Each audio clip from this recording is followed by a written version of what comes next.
Hello, नमस्कार दोस्तों। उम्मीद करता हूँ आप सब बहुत अच्छे होंगे, स्वस्थ होंगे। आदित्य सोरेन एजुकेशन ग्रुप में आप सभी का बहुत बहुत स्वागत है।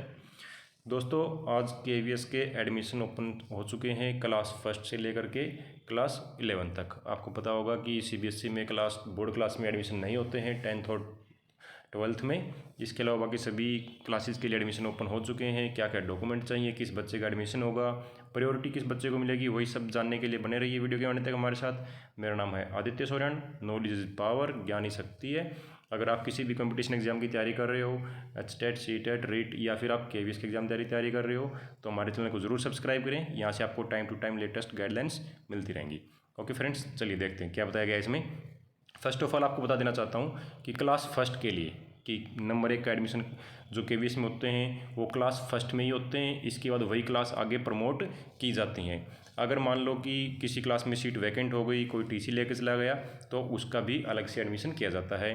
तो फर्स्ट क्लास के लिए जो एडमिशन ओपन हुए हैं उनका ऑनलाइन स्टार्ट होगा वो 1 अप्रैल से। 1 अप्रैल से आप ऑनलाइन फॉर्म अप्लाई करना स्टार्ट कर सकते हैं। और लास्ट डेट जो रहेगी अप्लाई करने की वो आपकी रहेगी 19 अप्रैल, यानी कि 19 अप्रैल तक आप फॉर्म अप्लाई कर सकते हैं। 1 अप्रैल से लेकर के 19 अप्रैल तक। इसके बाद जो बताया गया है कि लिस्ट कब लगेगी, वो लगेगी आपकी फर्स्ट लिस्ट जो लगेगी वो 23 अप्रैल को लगेगी, कि 23 अप्रैल को यहाँ पे लिस्ट लगेगी। और इसके बाद अगर सीट वैकेंट रह जाती हैं तो उसके लिए नेक्स्ट सेकंड जो लिस्ट लगेगी वो 30 अप्रैल को लगेगी।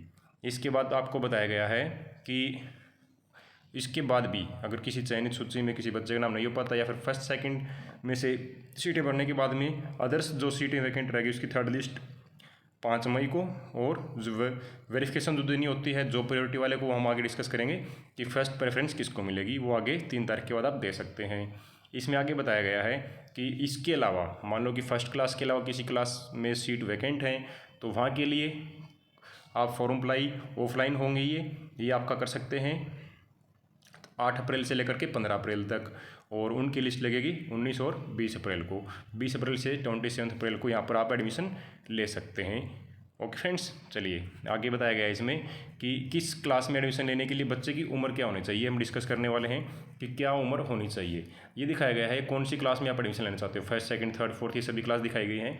बच्चे की मिनिमम एज जो है वो ये हो सकती है, और मैक्सिमम एज जो है वो ये हो सकती है आपकी, कि मिनिमम और मैक्सिमम ये एज हो सकती हैं। ये क्लास के अकॉर्डिंग आप जो भी क्लास में एडमिशन लेना चाहते हैं उस क्लास के अकॉर्डिंग आप बच्चे की एज है तो यहाँ पर एडमिशन बच्चे को मिल जाएगा।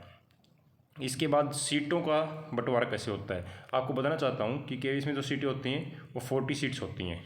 40 सीटों पे एडमिशन होता है। उसमें से RTE आपको पता होगा, RTE के according right to education act जो लाया गया था उसके ऊपर हमारी एक सेपरेट वीडियो वहाँ पर आप पढ़ सकते हैं कि फ्री ऑफ कॉस्ट बच्चे का एडमिशन किया जाता है। RTE के अंदर किसी बच्चे की कोई फीस नहीं लगती है। इसके लिए आपको अपना इनकम सर्टिफिकेट या BPL जो होता है वो आपको देना होता है। 10 सीटें रहेंगी 40 में से ये। SC का 15% रिजर्वेशन जो आपको 6 सीटें रहेंगी। ST 7.5% है, 3 सीटें रहेंगी। और OBC जो है 11 सीटें रहेंगी। और बाकी सीटें जो हैं वो जनरल कैटेगरी के द्वारा फिल की जाएंगी। इसके अलावा अगर हम बात करते हैं RT का जो होगा वो किस तरह अलॉटमेंट होगी, वो RT जो होगा वो लॉटरी के द्वारा। मान लो कि 10 सीटें हैं किसी क्लास में, फर्स्ट क्लास में 10 सीटों पे एडमिशन हो रहे हैं, और फॉर्म अप्लाई हो गए यहाँ पर 50 या 100 फॉर्म अप्लाई हो गए, तो लॉटरी निकाली जाएगी। बिल्कुल ऑनलाइन प्रोसेस रहेगा। यहाँ सर आप देख सकते हो लाइव कि अगर आपके बच्चे का नाम आता है तो लॉटरी के द्वारा नाम आ सकता है। इसके बाद प्रायोरिटी जो मिलती है वो मिलती है कैटेगरी फर्स्ट को। कैटेगरी फर्स्ट होती है सेंट्रल गवर्नमेंट एम्प्लॉय। जो सेंट्रल गवर्नमेंट एम्प्लॉय काम करता है उसके बच्चों को फर्स्ट प्रायोरिटी दी जाएगी यहाँ पे। कैटेगरी सेकंड जो है ये आती है सेकंड कैटेगरी में सेंट्रल गवर्नमेंट की ऑटोनोमस बॉडी। सेंट्रल गवर्नमेंट की ऑटोनोमस बॉडी होती हैं वो सेकंड कैटेगरी में आएंगी, फिर इनको प्रेफरेंस दी जाएगी। फिर SC और ST रिजर्वेशन जो है ये सीटें फिल किए जाएंगे, SC ST और OBC की। फिर आती है कैटेगरी थर्ड। कैटेगरी थर्ड होती है जिस स्टेट में भी KV है वहाँ की स्टेट गवर्नमेंट के एम्प्लॉय जो हैं उनके बच्चों को प्रायोरिटी दी जाएगी। फिर कैटेगरी फोर्थ आती है। Category fourth same as it is कि स्टेट गवर्नमेंट के ऑटोनोमस बॉडी जो हैं उनके बच्चों को प्रायोरिटी दी जाएगी। और कैटेगरी फिफ्थ जो है वो ओपन कैटेगरी होती है, यहाँ पर कोई भी फॉर्म अप्लाई कर सकता है। तो ये आपकी प्रायोरिटी बताई कि फर्स्ट, सेकंड, थर्ड, फोर्थ किस तरह प्रायोरिटी बच्चे को यहाँ पर मिलेगी। अब बात कर लेते हैं डिस्कस क्या क्या डॉक्यूमेंट चाहिए।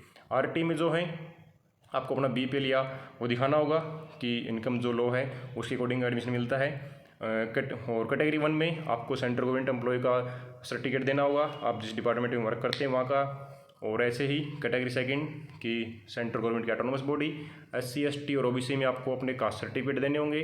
कैटेगरी थर्ड में और फोर्थ में ये सेंट्रल गवर्नमेंट के एम्प्लॉय को अपना सर्टिफिकेट देना होगा। और कैटेगरी फिफ्थ जो है जनरल कैटेगरी है, एडमिशन के लिए बच्चे के लिए आपको बच्चे का आधार कार्ड, बच्चे का जन्म प्रमाण पत्र और बच्चे की और जो डॉक्यूमेंट साथ में लगते हैं, बैंक अकाउंट नंबर, ये सभी आपको साथ में एडमिशन के टाइम पे जमा करवाने होंगे। और मोस्ट इम्पॉर्टेंट जो है, बच्चे का रेजिडेंस जो है वो स्कूल के 5 किलोमीटर रेडियस में होना चाहिए।